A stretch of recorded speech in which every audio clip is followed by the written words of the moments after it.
I'm Krista with The Intelligent Body, and I'm going to show you how to get rid of neck pain using your own anatomy.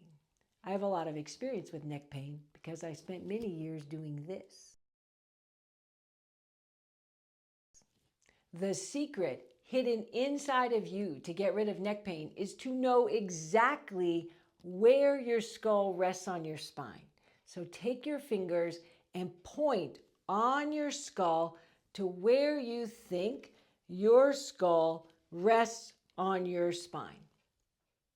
If you're like most of us, when you touch on your skull where you think your head rests on your spine, you're going to point back here. Luckily for you, you're wrong if that's what you picked.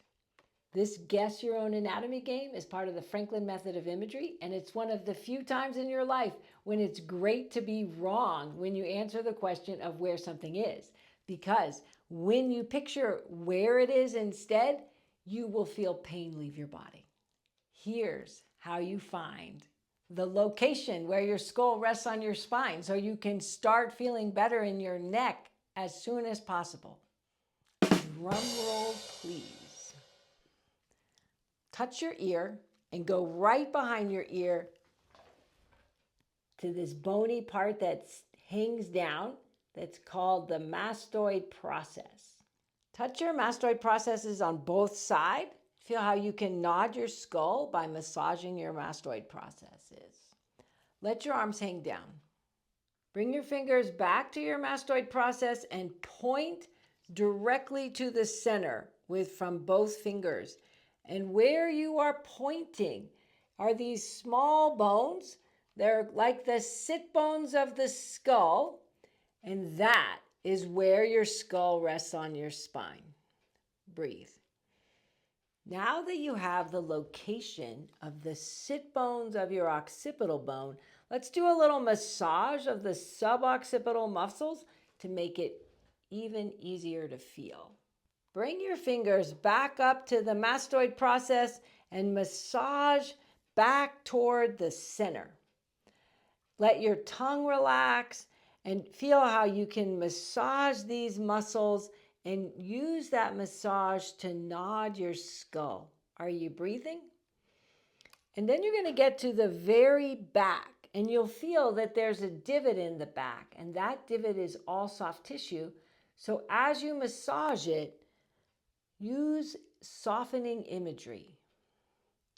Image that the tissues could soften like silly putty as you massage. One more breath there, massaging this space. And then let your arms hang down. Take a breath. Bring your fingers back to the mastoid process so you're picturing again the location where your skull rests on your spine. And notice how much further forward it is than you thought it was when I asked you that question a couple minutes ago. Nod your head from that really forward space. Notice as you nod if you're letting your jaw relax. Letting your jaw relax will make it easier to nod your skull from this forward space. Now you have the first piece. Are you ready for the second? The sit bones of the occiput are at an angle. So I want you to picture that angle as you nod. Here's how you do it. You have your hands act as the sit bones of the skull. When you nod your head forward, the weight goes onto the narrow edge of the sit bones. When you nod your head back, the weight goes to the wide ends of the sit bones. Go to the narrow edge of the sit bones. Go to the wide edge of the sit bones. Say it out loud with me. Nod forward, narrow edge of sit bones. Nod back, wide edge of sit bones. Say it one more time. Nod forward, narrow edge of sit bones. Nod back, wide edge of sit bones. Let your arms hang down, shake them out. Move your head around and see if your neck feels better. You've now completed step number 2 of embodying your own anatomy to help your neck. The first one was location. The second one was the angle. Let's apply this to life. In standing, touch the mastoid process, Picture again the location where the skull is resting on your spine. Take a walk and picture the weight of your skull moving down through your body in this far more forward place than any of us thought it was before we did this skull embodiment. And notice how that feels as you walk, as you breathe in your shoulders, down your spine, into your hips. You've done step number 3. You've applied it to a life activity like walking.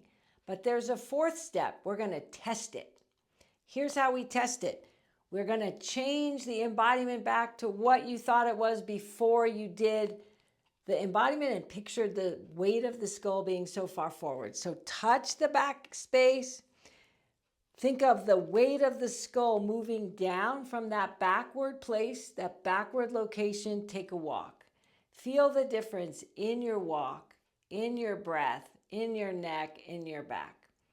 If you're like me, it'll feel not good. It feels way more weighted, the breath feels tight, the neck tightens up, everything feels ugh. The reason for picturing the opposite is it makes the correct way more obvious. Bring your fingers back to the mastoid process. Point. Picture that narrow forward location of where the skull rests on the spine. Use your fingers at the angle. Nod the skull. Take a walk. Feel the weight of your skull resting on this forward part of your spine. Feel the effect of that down your spine, in your low back, in your hips, in your breath. You can nod your head around as you walk. You have done it. You can now use your own anatomy to release tension and pain from your neck. Congratulations. I have 2 more videos on my channel which will make a huge difference in your neck. The first one releases muscular tension in the skull floor. It's right here. The second one releases tension in the scalene muscles. It's right there. Subscribe to The Intelligent Body to get more pain-free movement tips. Here's to you and your intelligent body.